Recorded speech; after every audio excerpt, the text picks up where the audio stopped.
και να καλωσορίσουμε εδώ στο στούντιο τον Παναγιώτη Γκανιάτσο, το μέλος της Κεντρικής Επιτροπής του ΠΑΣΟΚ. Καλώς ορίσατε, κύριε Γκανιάτσο. Καλησπέρα, κύριε Μαθιώτη. Ευχαριστώ πάρα πολύ για την πρόσκληση. Ευχαριστούμε που είστε μαζί μας και να καλωσορίσουμε και τον Βασίλη Κατσαφάδο, το μέλος της Κεντρικής Επιτροπής πάλι του ΠΑΣΟΚ. Καλώς ορίσατε και εσείς, κύριε Κατσαφάδο. Καλησπέρα στους τηλεθεατές μας. Παναγιώτης Γκανιάτσος είναι με τον Νίκο Ανδρουλάκη.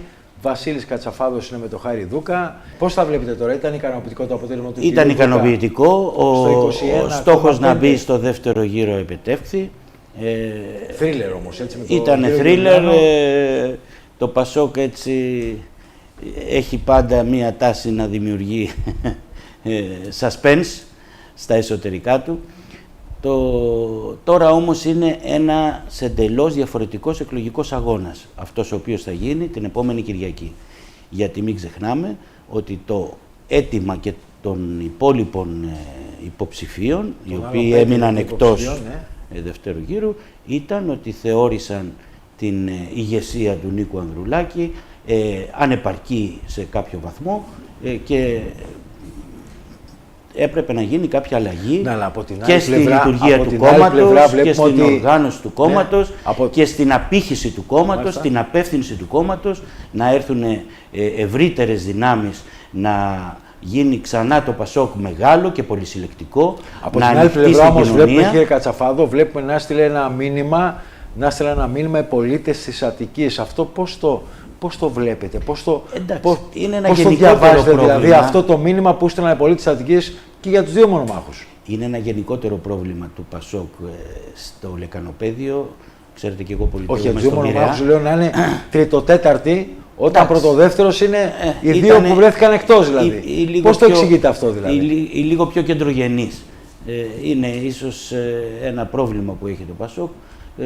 Πρέπει να το δούμε, να δούμε τα βαθύτερα αίτια, γιατί ασφαλώς δεν μπορεί να γίνει μεγάλο το Πασόκ και να χτυπήσει την πόρτα της εξουσίας με αυτά τα ποσοστά στο Λεκανοπέδιο. Όχι, εγώ λέω αν οι πολίτες της Αττικής έστειλαν ένα μήνυμα και στον Νίκο Ανδρουλάκη και στον Χάρη Δούκα. Στις λαϊκές γειτονιές της Αττικής, στον Πειραιά, στην Δυτική Αθήνα, στην Δυτική Αττική, ο κ. Ανδρουλάκης ήταν πρώτος. Δεν το ξεχνάμε, κύριε Βαθιώτη. Ναι, λέω για συνολικά την Αττική όμως. Συνολικά στην Αττική. Συνολικά την Αττική, στην περιφέρεια Αττικής, στο Δήμο της Αθήνας. Στο Χάρη Δούκα είναι αλήθεια ότι έγινε ένας λυσαλαίος πόλεμος από τη δεξιά. Λυσαλαίος από την πρώτη στιγμή, από τότε που έχασε ο εκλεκτός του Μαξίμου, ο κύριος Μπακογιάννης. Ήταν το πρώτο μεγάλο χτύπημα στο μαλακό υπογάστριο του συστήματος Μαξίμου. Και αυτό τους έχει πειράξει πάρα πολύ, δεν το έχουν χωνέψει. Συνεχώς κάνουν επιθέσεις κατά του Χάρη Δούκα, του αφαιρούν αρμοδιότητες, του βάζουν τρικλοποδιές και βέβαια όλα τα φερέφωνά τους, και όλα τα φερέφωνά τους στον τύπο, όλη αυτή την προεκλογική περίοδο είχαν στοχοποιήσει το Χάρη Δούκα. Τελικά δεν τους πέρασε, ο Χάρης Δούκας μπήκε στο δεύτερο γύρο και πιστεύω ότι επειδή το αίτημα για αλλαγή ηγεσίας στο Πασόκ είναι πλειοψηφικό, και όταν το λέτε πλειοψηφικό, γιατί το λέτε αυτό? Από δημοσκοπήσεις οι οποίες γίνονται, περίπου ένα 65% των ερωτηθέντων έλεγε ότι προτιμά αλλαγή ηγεσία στο Πασόκ. Και θεωρείς ότι αυτό θα είναι... Όταν κατεβαίνει, κύριε Κατσαφάδο, κάποιος υποψήφιος, θέλει να αλλάξει την ηγεσία αφού είναι υποψήφιος. Όχι για τον υποψήφιο, τον κόσμο. Σε δημοσκοπήσεις του κόσμου. Νίκο Καραμπάση, του Πασόκ. Μισό λεπτό. Να το εξηγήσω. Μισό λεπτό. Το 30% ψήφισε Ανδρουλάκη. Σε δημοσκοπήσεις. Άρα η πλειοψηφία θέλει τον πρόεδρο. Και σε δημοσκοπήσεις θέλετε να αλλάξει ή να παραμείνει ο κύριος Ανδρουλάκης?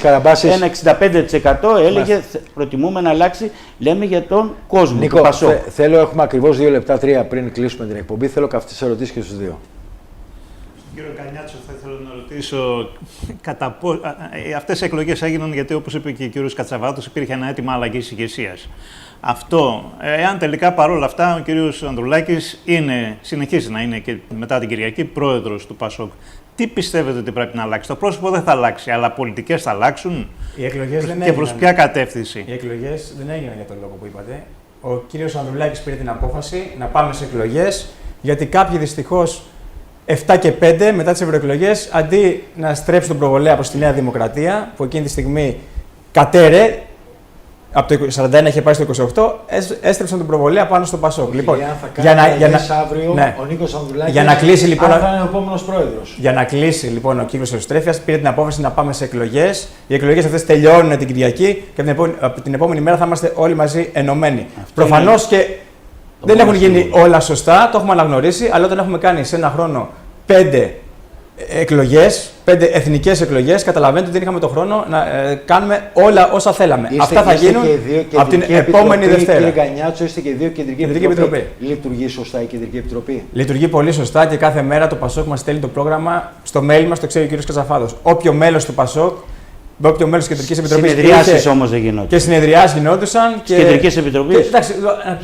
Μπορούσαμε να κάνουμε και άλλη μια τίποτα. συνεδρίαση. Το θέμα δεν είναι συνεδριάσεις. Το θέμα είναι ότι όλοι μαζί διαμορφώνουμε το πρόγραμμα του ΠΑΣΟΚ, το οποίο καθημερινά είναι στο κινητό μας. Λοιπόν, Νίκο Καραμπάση, για τον Βασίλη Κατσαφάδο, μια ερώτηση, δεν έχω άλλο χρόνο. Κύριε Κατσαφάδο, αν εκλεγεί ο κύριος Δούκας, τι διαφορετικό θα κάνει από τον κύριο Ανδρουλάκη, ποια είναι η πολιτική του πρόταση? Ακριβώς αυτό είναι που διαφοροποιεί το Χαριδούκα, ότι πιστεύει σε ένα διαφορετικό μοντέλο εξουσίας, όχι σε αυτό το συγκεντρωτικό σύστημα, το οποίο πολύ καλά το υπηρετεί και ο κύριος Μητσοτάκης. Θεωρεί ότι πρέπει να υπάρξει ένα συμμετοχικό, δημοκρατικό κέντρο που θα λαμβάνει τις αποφάσεις, που θα κάνει συμμέτοχους και συνδιαμορφωτές των θέσεων του κόμματος όλους τους φίλους και τα μέλη, όλους αυτούς 300.000 ανθρώπους οι οποίοι ενεργοποιήθηκαν. Δεν πρέπει να χαθούν, δεν πρέπει να είναι μιας χρήσεως. Αυτή είναι η δύναμη και αυτός είναι ο πλούτος μας.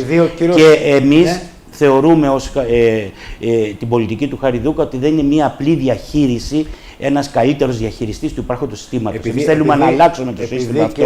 Είμαστε αριστεροί σοσιαλδημοκράτες, έχουμε πρόσημο, έχουμε ιδεολογικό στίγμα. Δεν είμαστε ένας χυλός, έτσι αυτό το περιραίον κέντρο το οποίο τελικά έχει ταυτιστεί σε πολύ μεγάλο βαθμό με τις δεξιές πολιτικές και γι' αυτό κατέρευσε και η σοσιαλδημοκρατία στην Ευρώπη. Η σοσιαλδημοκρατία πρέπει να αποκτήσει πάλι την ψυχή της, το ΠΑΣΟΚ πρέπει να αποκτήσει την ψυχή του, γιατί όταν πάμε να πούμε κάποια πράγματα πιο αριστερά μας λένε Συριζέους και Συριζέους. Δεν είναι μπαλκόνι, πρέπει να απαντάτε τις ερωτήσεις και γρήγορα όμως. Επί της ερώτησης απάντηση. Δεν θα είναι στην επόμενη Βουλή, ο κύριος Δούκας δεν είναι στην Βουλή.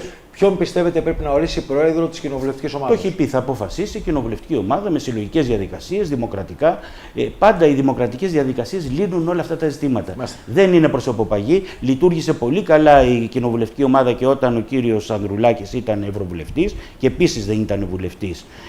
Και παρόλα αυτά πήραμε ένα πολύ καλό ποσοστό στις βουλευτικές εκλογές. Κύριε Γκανιάτσο, ένα γρήγορο σχόλιο. Δεν έχω άλλο χρόνο, πρέπει να πάω σε αποφώνηση. Την Κυριακή ανανεώνουμε την εμπιστοσύνη μας στο πρόσωπο του Προέδρου μας, τον κύριο Νίκο Ανδρουλάκη. Με αυτόν πετύχαμε πάρα πολλά σε 2,5 χρόνια και με αυτόν θα πετύχουμε ακόμα περισσότερα. Τα καλύτερα είναι μπροστά μας. Και μόλις κλείσει αυτός ο κύκλος, αλλάζουμε το ΠΑΣΟΚ για να αλλάξουμε τη χώρα. Τον Παναγιώτη Γκανιάτσο, αυτό απαιτεί και αλλαγή ηγεσίας. ευχαριστήσω τον Βασίλη Κατσαφάδο. Η Νέα Δημοκρατία έχει αντίπαλο. Πιστεύω στο ΠΑΣΟΚ να είστε ενωμένοι την επόμενη μέρα. Αυτό είναι το μόνο σίγουρο. Να ευχαριστήσω τον συνάδελφο δημοσιογράφο τον Νίκο Καραμπάση. Θα ήθελα να σας ευχαριστήσω για την σημερινή ζωντανή παρουσία σας. Ευχαριστούμε για την πρόσκληση.